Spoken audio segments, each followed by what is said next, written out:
High বন্ধুরা, আসসালামু আলাইকুম। কেমন আছেন আপনারা সবাই? আশা করি ভালো আছেন, সুস্থ আছেন। হোক আমিও মোটামুটি ভালো আছি, সুস্থ আছি আল্লাহর রহমতে। আবারও হাজির হলাম আপনাদের মাঝে আমার ডেলি লাইভ ভিডিওর প্রতিদিনের টুকিটাকি ভালো লাগা যেটা করি সেটা নিয়ে।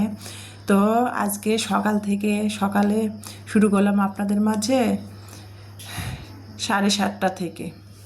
ইমানি চলে গেল তো আমি একটু ব্যায়াম করে নিলাম। সকালে উঠেই বাসি বিছনায় একটু ব্যায়াম করে নেই, যেহেতু মেরুদণ্ডের ব্যথা, ব্যায়াম করে নিয়ে রান্নাঘরে চলে আসলাম। এই যে দেখতে পাচ্ছেন, গতকালকে কিন্তু এই যে সকালে যে ইমানিকে পরোটা বেলে দিয়েছিলাম। সে পরোটা বানানোর পর কিন্তু 2টা লাচি ফ্রিজে বেঁচে গিয়েছিল, পলিথিনে করে আমি রেখে দিয়েছিলাম নর্মাল ফ্রিজে। সেই পরোটার লাচি 2টা ফ্রিজ থেকে বের করে নিলাম, নিয়ে কিন্তু এই যে তেল দিয়ে ইলমাকে ভেজে দিচ্ছি। ইলমা ফ্রেশ হতে গেছে, ঘুম থেকে উঠে স্কুলে যাবে। তো পরোটা লাচি 2টা বেলে একটা ডিম লবণ দিয়ে, ইলমা যেহেতু ঝালমরিচ খাবে না, লবণ দিয়ে ডিমটা ভেজে ইলমাকে যে দিলাম। ইলমা রেডি হয়ে পরোটাটা খাচ্ছিল। তো ওকে বললাম, আম্মু তুমি পরোটাটা খাও, রেডি স্কুলের ইউনিফর্ম পরছে, স্কুলে যাবে, রেডি হয়ে ওকে ডাইনিং সোফার রুমে দিয়ে তারপরে রান্নাঘরে চলে আসলাম। দেখতে পাচ্তেছেন ইলমার টিফিন তৈরি করার জন্য। তো ইলমার টিফিন বানাবো, 2 দিন ধরে বলতেছিল সয়াবড়ি খাবে কে। তো সয়াবড়ি ইলমা খাবে। তো সয়াবড়িটা কিন্তু আমি পরোটা বানানোর সময় কিন্তু একটু গরম পানি করে সয়াবড়িটা ভিজায় রাখছিলাম 5 মিনিটের মতো, মানে 4-5 মিনিট হবে ভিজিয়ে রাখছিলাম হালকা গরম পানিতে। তো 4-5 মিনিট এর ফাঁকে আমি পরোটাটা ডিম ভেজে ইলমাকে দিলাম, দিয়ে সয়াবড়িটা এই যে দেখতে পাচ্ছেন ভিজায় রাখছিলাম যে সেইটা আর একটু পানি দিয়ে ধুয়ে নিচ্ছি, ধুয়ে চিপড়াই নিচ্ছি। এই যে ভিডিওটা দেখতে পারতেছেন, পানির মধ্যে ভিজা ছিল গরম পানিতে, হালকা গরম পানিতে। তো সেইটা আর কি আমি আর একটু পানি অ্যাড করে সেইগুলা ধুয়ে চিপড়ায় তুলে নিলাম, দেখতে পাচ্তেছেন। তারপরে এখানে কিন্তু আমি একটা ডিম ভেঙে স্বাদ মতো একটু লবণ ছিটা দিয়ে ডিম ভেঙে দিয়ে সয়াবড়িগুলো আমি পানি থেকে যে চিপটাই নিলাম সেগুলোর মধ্যে ডিমে আর একটু লবণ দিয়ে আমি মেখে নিচ্ছি। মেখে নিয়ে তারপরে কিন্তু ভালো করে মেখে নিয়ে কিন্তু আমি কড়াইয়ের মধ্যে তেল দিব। ওই পরোটা ভাজলাম যে ফ্রাই প্যানে, সেই ফ্রাই প্যানে একটু আবারও সয়াবিন তেল দিলাম, দিয়ে তারপরে দেখতে পাচ্ছেন সয়াবড়িগুলো কিন্তু আমি ভেজে নিচ্ছিলাম। আর এভাবে সয়াবড়িগুলা রান্না করলে ইলমা খুবই পছন্দ করে। ও মাঝে মধ্যে অবশ্য বলে সয়াবড়ি রান্না করতে, আমি করি না। তো এই যে দেখতে পাচ্ছেন সয়াবড়িগুলো আমি কিন্তু ডিম দিয়ে কিভাবে বাদামি কালার করে ভেজে তুলে নিলাম। তারপরে কড়ার মধ্যে আবারও 2টা পেঁয়াজ ঠুঙা ঠুঙা করে কেটে দিয়েছি, 3-4টা রসুনের কোয়া কুচি কুচি করে কেটে দিয়েছি। তারপরে তেল দিয়ে, আবারও তেল দিয়ে তারপরে কিন্তু পেঁয়াজ রসুনের কোয়া কাঁচামরিচগুলা ভেজে নিলাম। নিয়ে তারপরে কিন্তু এখানে কিন্তু আমি একটা টমেটো ছোটো ছোটো করে কুচি করে নিয়েছি, সেটা দিলাম, দিয়ে আবারও ভালো করে ভেজে নিলাম। তারপরে 1 চা চামচ পরিমাণ আমি সয়া সস দিলাম। তারপরে এখানে হলুদের গুঁড়া, সামান্য পরিমাণ মরিচের গুঁড়া, আর ম্যাগি যে নুডলসের মশলাটা ছিল, মানে নুডলস খাওয়া হয়েছিল, মশলাগুলো অনেকগুলো বেঁচে গিয়েছিল, সেটাই আর কি বললাম ইলমাকে যে চাট মশলা নেই সেটাই দিই। তো ম্যাগি মশলা দিলাম, দিয়ে ভালো করে মশলাটা নেড়ে চেড়ে কষিয়ে 1 কাপ পরিমাণ পানি দিয়ে তারপরে কিন্তু মশলাটা যখন তেলের উপর উঠে গেছে, এই যে টমেটো কেচাপ আমি 1 টেবিল চামচ দিয়েছি, দিয়ে তারপরে ভালো করে সয়াবড়িটা 2-1 মিনিট নেড়ে চেড়ে এই যে দেখতে পাচ্ছেন 1 কাপ পরিমাণ পানি দিয়ে রান্না করে নিলাম। এই যে রান্না করে নিলাম যখন একবারে এইরকম মাখা মাখা হয়ে গেল, তারপরে ইলমার টিফিন বাটিতে তৈরি করে ভরে দিলাম টিফিন বাটিটা স্কুল ব্যাগে দিয়ে। তারপরে ইলমাকে নিয়ে ওকে স্কুলের উদ্দেশ্যে রওনা দিল। ইলমা অটোতে উঠাই দিতে নিচে নামতেছি। তো দরজার মধ্যে ইমানি কোচিংয়ে গেছে, ইমানি বাসায় নাই। তো সেই জন্য দরজায় তালা দিয়ে ইলমাকে নিয়ে ইলমাকে স্কুলের জন্য অটোতে উঠাই দিব। তো সেই জন্য ইলমা আগে আগে যাচ্ছে, আমি পিছে পিছে ক্যামেরাটা ধরে ইলমাকে ভিডিও করতেছি আর যাচ্ছিলাম আমার ভালো লাগাটা। তো এই যে ইলমাকে অটো ঠিক করে দিলাম। অটোর মধ্যে মানে কি এক আপা আর কি বসছে, ওই আপাটা দিনাজপুর মালদাপট্টিতে যাবে আর ইলমা যাবে ওর স্কুলে কালীতলা। তো যাই হোক ইলমাকে অটো ঠিক করে দিলাম, ইলমা চলে গেল। এখন বাসায় আসলাম, তালা খুলে ঘরে ঢুকে গেলাম।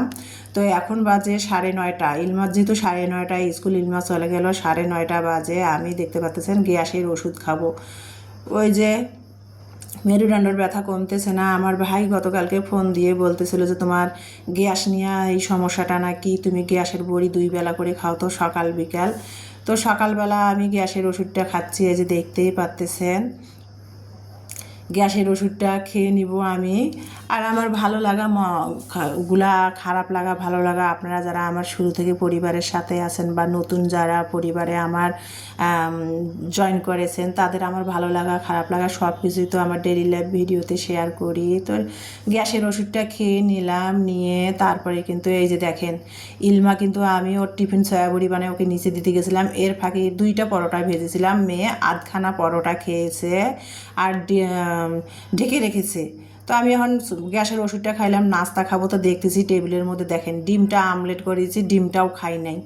তো মেয়ে ঢেকে রেখেছে সেটা আর কি, আমি গ্যাসের ওষুধটা খেয়ে ঢাকনা খুলে দেখতেছিলাম টেবিলে সব ঢেকে রেখেছে। দেখেন মেয়েরা, আমার 2 মেয়ে কোনো কিছুই খেতেছে না, এত খাওয়া নিয়ে জ্বালাতন করে। পরোটা কম বেশি সব বাচ্চারাই পছন্দ করে, কিন্তু আমার মেয়ে ও পছন্দ করে, খাইতে চায় কিন্তু বানাই দিলে খায় না। কী যে হয়েছে মা মেয়ে আমাদের 3 জনের কেন জানি খাইতে ইচ্ছা করে না। তো যাই হোক, আমি পরোটাটা সুন্দর করে ভাজ করে ঢেকে রেখে দিলাম, ডিম আমলেটটা সহ। ইমানি কোচিংয়ে গেছে, ইমানি এসে খাবে নি। আর ওরা 2 বোনে কোনো কিছু তৈরি করে দিলে বড় মেয়ে বলে ছোটো মেয়ের কথা যে ইলমা খাবে, ইলমা বলে আপু খাবে, মানে কোনো কিছু বানানে এইরকম ওরা শুরু করে দেয়। ও বলে ওর জন্যে রাখো, ও বলে ওর জন্যে রাখো। এইরকম কি আপনাদেরও ছেলে মেয়ে এরকম করে? কমেন্টে জানাবেন। তো আমার 2 মেয়ে কোনো কিছু তৈরি করে দিলে, আরে বাবা তৈরি করে দিয়েছি, বেশি করে তো বানিয়েছে, তোরা খাইতে চায় না। ও ছোটোটা বলে যে আপু খাবে, আবার বড়টা বলে রাখি দাও ইলমা খাবে, এইরকম করে। তো সেই কাহিনী ঘটেছে। স্কুলে যাচ্ছে, পরোটা বানিয়ে দিয়েছি, পরোটা পছন্দ করে পরোটা বানিয়ে দিয়েছি, ডিম আমলেট করেছি, ও যেভাবে খেতে চেয়েছে সেভাবে বানিয়ে দিলাম। অথচ খায় নাই, ঢেকে রেখে দিয়ে গেছে ইমানির জন্য মনে হয়। তো এর ফাঁকে গ্যাসের ওষুধটা খেয়ে তারপরে চা বসিয়ে দিছি। ইমানির দরজায় লক করে দরজা খুলে দিলাম। ইমানি কিন্তু 9টা 40 বাজে, মানে 40-55 বাজে, প্রায় 10টা বেজে গেছে। ইমানি উদ্ভাস কোচিং থেকে চলে আসলো। তো এখন মা মেয়ের জন্য একটু চা বানিয়ে নিচ্ছিলাম। যেহেতু গরুওয়ালা, যে যার কাছ থেকে আমি গ্রাম থেকে দুধ রোজ করেছি, সেই লোকটা ইদানিং কেন জানি 3-4 দিন ধরে দুধ দিয়ে যাচ্ছে না। তো ভাবলাম যে সকালবেলা চা না খেলে তো হবে না, যত গরমে হোক আর শীতে হোক। তো একটু চা বানিয়ে নিচ্ছিলাম গুঁড়া দুধ দিয়ে। তো প্রথমে গুঁড়া চা বানানোর জন্য কিন্তু চায়ের বলক আনছি পানিটা, তারপরে 2 চা চামচ চা পাতা দিয়ে গুঁড়া দুধটা গুলে তারপরে আমি চায়ের উপরে ঢেলে দিলাম, দিয়ে নেড়ে ছেড়ে চায়ের চুলাটা আমি লো হিটে দিয়ে থুলাম যে ততক্ষণ থাক। আর ইমানি ওই যে স্কুল, ওর এখনও ড্রেস খুলেই নাই, ও এখন নাস্তা খাচ্ছে। সয়াবড়িটা ইমানি ঢেলে নিল বাটির মধ্যে, ইমানি খাচ্ছিল। আর এর ফাঁকে কিন্তু বাড়িওয়ালা ভাইয়ের শাড়িয়ান পোলাইয়ের চাল নিয়ে দরজায় লক করতেছিল। তো দরজায় ইমানি খুললো, দেখেন বাড়িওয়ালা ভাইদের নাকি, জিজ্ঞাসা করলাম শাড়িয়ানকে, বাড়িওয়ালা ভাইদের নাকি আবাদের যে ক্ষেতের চাল, ভাইয়াদের গ্রামে চিরির বন্দরের ওইদিকে গ্রামে কিন্তু 100 বিঘার মতো জমি আছে, সেগুলো চাষ করে, ওই যে গ্রামের লোকেরাই চাষ করে। তো চাষাবাদ করে যে সেই চাল কিন্তু বাড়িওয়ালা ভাইরা খায় না। ধান চাষাবাদ করে কিন্তু নিজের ক্ষেতের আবাদের ধানের চালের ভাত খায় না ভাইয়েরা, সেগুলো সব গ্রামের লোকেরা যে যারা জমি চাষাবাদ করে তাদেরকে কন্ট্রাক্ট করা আছে, তারা আবাদ সুবাদ করে, তারা কিন্তু ধান বিক্রি করে ভাইয়াদের টাকা দিয়ে দেয়। আর ভাইয়েরা কিন্তু মিনিকাট চালটা বাজার থেকে অটো মিলের সেটা কিনে খায় চালের বস্তা। তো ভাইয়ারা হয়তো পোলাইয়ের চালটা নেয়, গ্রামে যে জমি আছে সেখান থেকে কৃষককে বলা আছে পোলাইয়ের চালটা তারা ধান শুকায় মেশিন করে তারপরে পরিষ্কার করে দেওয়া যায়। তো সেখান থেকে আমার মেয়েকে বিরিয়ানি খাওয়ার জন্য 5 কেজির মতো পোলাইয়ের চাল দিছে। তো আমার ভালো লাগা খারাপ লাগা, আমার পরিবারের সব কিছু তো আপনাদের সাথে শেয়ার করি। তো পোলাইয়ের চালটা শাড়িয়ান দরজায় লক করে দিয়া গেলো, বাড়িওয়ালা ভাই ইমানিকে বিরিয়ানি খাওয়ার জন্য দিছে, সেটাও আপনাদের সাথে শেয়ার করে দিলাম। আর এই যে গতকালকে খালা একটু আলুর ডাল দিয়েছিল, আর চুলায় রান্না করা আলুর ডাল তো খুবই মজা লাগে। তো গতকালকে মনে হয় আলুর ডাল রান্না করেছিল, আমার ইমানিকে খেতে দিয়েছিল। তো খালি বাটিগুলো রয়েছে, তো ইমানিকেই বললাম যে সয়াবড়িটা খেয়ে খালাকে একটু ছাদের মধ্যে যে চা দিয়ে আসো, খালা যেহেতু চা লাভার, চা বানিয়েছি, চা দিয়ে আসো, খালি বাটিগুলো দেওয়া যাবে। তো বাটিগুলাই আর চায়ে কাপে করে খালার জন্য ইমানি ছাদে নিয়ে গেল। এর ফাঁকে আমি চিড়া একটু পানি দিয়ে ভিজাই নিচ্ছি। একটু ফ্রিজে একটুখানি অল্প একটু দই ছিল, তো ভাবলাম যে আমি সয়াবড়িও খাবো না, পরোটাও খাবো না, এমনি যেহেতু আমার গ্যাসের প্রবলেম, তো সেই জন্য ভাবলাম যে আমি একটু দই আছে আমি একটু দই চিরা কলা দিয়ে খাই। তো যেই কাজ সেই কথা, গ্যাসের ওষুধটা খাইলাম 5 মিনিটের মতো হয়ে গেছে। এখন আমি 2 মুঠো চিরা নিয়ে চিরাগুলো ভালো করে 2-3টা ধোয়া দিয়ে এই যে তারপরে কলা নিয়ে আসছি। আসলে কলা 1 ডজনে নিয়ে আসি না কেন, আর 2টাই নিয়ে আসে না কেন, কলা নিয়ে আসলে আমার মেয়েরা খেতেই চায় না, ফল ফ্রুট চাইলেও খেতে চায় না। কলা নিয়ে আসছি পরশু দিন রবিবারের দিন, মানে 1 হালা কলা নিয়ে আসছি, মেয়েরা খেতেই যায় না, শুকে যাচ্ছে। আর গরমের মধ্যে তো খাবার ফল ফ্রুট বলেন যে কোনো জিনিস বলেন নষ্ট হয়ে যায়, 2-3 দিনের বেশি খাওয়া যায় না। আর কলা তো আর ফ্রিজে রাখা যায় না। তো ভাবলাম যে দই একটুখানি রয়েছে পাতিলের তলায়, পরে দইটা চেটে মুছে নিয়ে চিরা দিয়ে কলা একটা কেটে তারপরে একটুখানি লবণ ছিটা দিয়ে দই কলা চিরা এই যে আমি মেখে খাচ্ছিলাম সকালের নাস্তা, আর আপনাদের সাথে শেয়ার করতেছিলাম। আর গ্রীষ্ম শীত বলেন আর যে ঋতুতে বলেন, বিশেষ করে এই যে গরমের সময় দই কলা চিরা যদি সকালবেলা নাস্তা খাওয়া যায়, এটা তো শরীরের জন্য খুবই উপকারী ও স্বাস্থ্যের জন্য অনেক হেলদি। কিন্তু চাইলে আর সবসময় পাবো কোথায় দই চিরা কলা, কলা তো সবসময় থাকে কিন্তু দই পাবো কোথায়, সেই জন্য একটুখানি ছিল। তো ভাবলাম যে একটু খেয়েই নেই। আর এগুলো যেহেতু অনেক উপকারী, বিশেষ করে গরমে দই চিরা কলা এগুলো কিন্তু খুবই উপকারী একটা খাবার। তো সেটাই আর কি আমি নাস্তা খেয়ে নিলাম, ইমানি একটু সয়াবড়ি খেয়ে নিল। তো যাই হোক, এই যে দেখতে পাচ্ছেন আমি এই যে খাওয়া দাওয়া নাস্তা সকালে শেষ করে ফেলেছি। এখন 11:30টার মতো আনুমানিক বাজে। আমি বাসি ঘরগুলা গুছিয়ে তারপরে বাসি ঘরগুলা ঝাড়ু দিচ্ছিলাম। আর সেটাই আর কি এক হাতে মোবাইলটা ধরে ধরে আমার ভালো লাগাগুলো আমার প্রিয় আপু ভাইয়ারা আপনাদের সাথে শেয়ার করতেছি। আপনারা আমার পরিবারের একজন, ভাবি না মনে করি, সেই জন্য আপনাদের সাথে শেয়ার করতেছি। তো বাসি ঘরগুলো ঝাড়ু দিচ্ছি, এক হাতে মোবাইল নিয়ে ভিডিও করতেছি আর আপনাদের সাথে শেয়ার করতেছি আমার ভালো লাগাগুলা।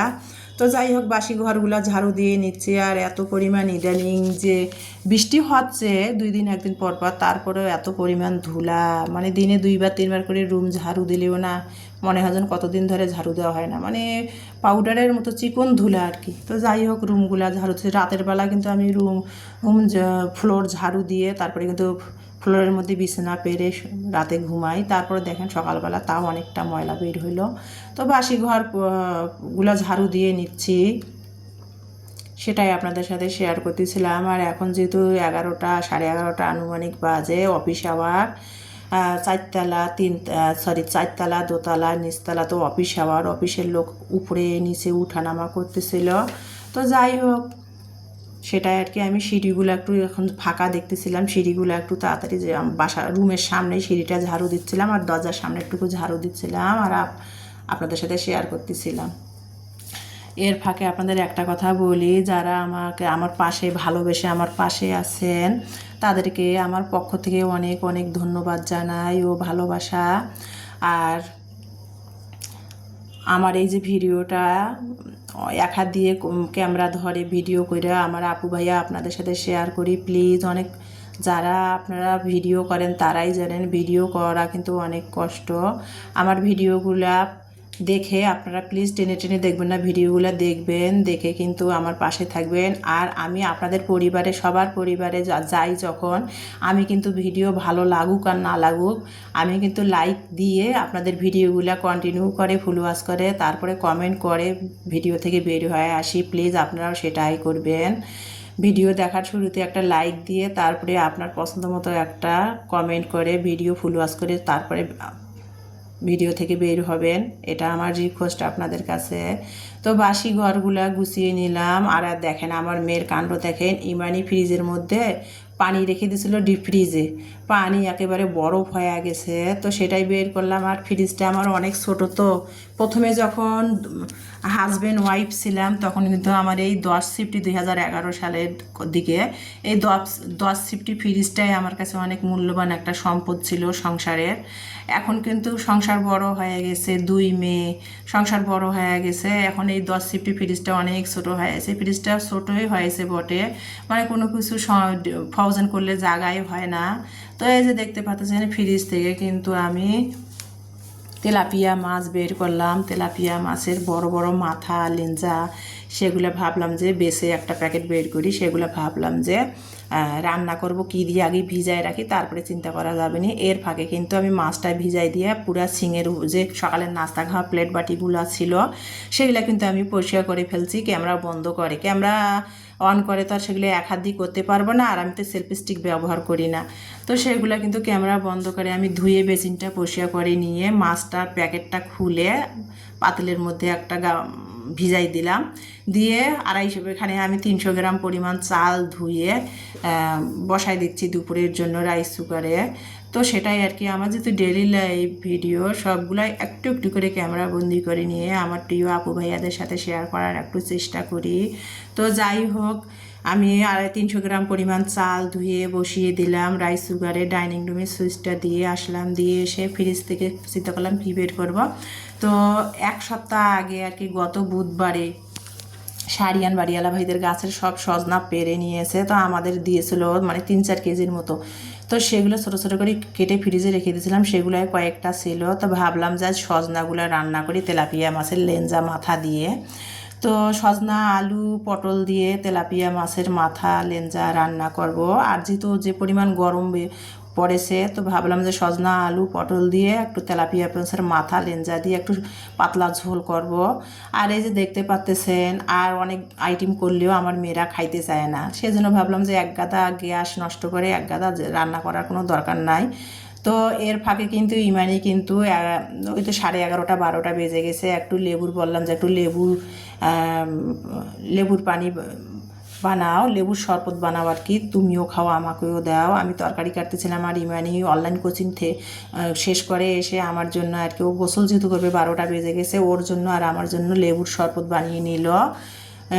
লেবুর রস 1 চিমটি লবণ আর চিনি দিয়ে হালকা করে চিনি দিয়ে বানিয়ে ওইও খেয়ে নিল, আমাকেও দিল। আর এখন আমি এর ফাঁকে লেবুর শরবতটা খাচ্ছিলাম আর আমার প্রিয় আপু ভাইয়াদের পরিবারে যাচ্ছিলাম, যে তাদের ভিডিও দেখে ফুল ওয়াশ করে দিয়ে আসতেছিলাম। মোবাইল অন করে কাজ করতেছি আর আমার আপু ভাইয়াদের ভিডিওগুলো দেখতেছিলাম, কমেন্টের উত্তরগুলো দিচ্ছিলাম। তো যাই হোক, আমি সজনা আলু পটলটা কেটে ধুয়ে নিলাম, নিয়ে তারপরে কিন্তু মাছটা ধুয়ে লবণ হলুদ মরিচ মেখে মাছটা কিন্তু ভেজে নিলাম। তারপরে কিন্তু ওই তেলের মধ্যে কিন্তু তেল যেহেতু নাই, হালকা একটু তেল ছিল, ওই তেলের মধ্যে কিন্তু আমি পটলটা একটু টেলিয়ে নিব। ওই যে দেখতে পাচ্ছেন, আর পটল কিন্তু না টেলালে কিন্তু পটল খেতে কিন্তু ভালো লাগে না। আর পটল যদি একটু টেলাই নেন না, কড়াইয়ের মধ্যে পটলের গায়ের যে কাঁচা পানিটা টেনে নেয়, সেই পটলের তরকারিটা খেতে কিন্তু খুবই মজা লাগে। তো যাই হোক, আমি পটলটা টেলিয়ে নিলাম। এখন আমি পটলটা টেলিয়ে একটু পটলের গায়ের যে কাঁচা পানিটা শুকে গেছে টেনে গেছে, পটলটা তুলে নিলাম। নিয়ে কড়াইয়ের মধ্যে আবারও তেল দিলাম, পেঁয়াজ দিলাম, দিয়ে আর কি একটু হালকা করে পেঁয়াজটা ভেজে লবণ দিলাম, রসুন বাটা, কাঁচামরিচ বাটা, হলুদের গুঁড়া আর জিরা ধনিয়ার গুঁড়া দিয়ে দিয়েছি। দিয়ে তারপরে মশলাটা কষিয়ে তারপরে কিন্তু এই যে আমি সজনা টমেটো আলু পটল একসাথে সব কিছু দিয়ে কষাই নিচ্ছিলাম আর আপনাদের সাথে শেয়ার করতেছিলাম। আর কি হয়, আমার মানে অনেক আইটেমের তরকারি রান্না করলে আমার মেয়েরা খেতেই চায় না, ওর বাবাও ওই রকম, মানে তরকারি একটাও হোক আর দুইটাও হোক, যাই হোক আপনার টাইম মতো রান্না করে ইলমার বাবাকে দিতে হবে। বা একটা আইটেম তরকারি রান্না করো কিন্তু তরকারিটা যেন নুন ঝাল সব কিছুই পারফেক্ট হয়, এই সেই জন্য আর কি একটা পারফেক্ট হলে একটা তরকারি দিয়ে ভাত খাওয়া যায়। তো আমার মেয়েরাও ওর বাবার মতোই হয়েছে, সেই জন্য আর কি ভাবলাম যে গরমও পড়েছে প্রচুর, পটল আলু আর সজনা ডাঁটাগুলো নষ্ট হয়ে যাচ্ছিলো, কয়েকটা সজনা ডাঁটাই আসলো, সেগুলো দিয়ে ভাবলাম যে একটু পাতলা ঝোল করব হালকা তেল মশলা দিয়ে। তো সেটাই করলাম। তারপরে এই যে সজনা ডাঁটাটা ভালো করে কষিয়ে নিয়ে কিন্তু আমি পানি দিয়ে ঢাকনা দিয়েছিলাম। তো বুদবুদ করে বলক আসছে, প্রায় হয়ে গিয়েছে। তারপরে ভেজে রাখা মাছগুলো দিলাম আর এই যে মাছগুলো দিয়ে আবার কয়েক মিনিট ফুটাই নিয়েছি।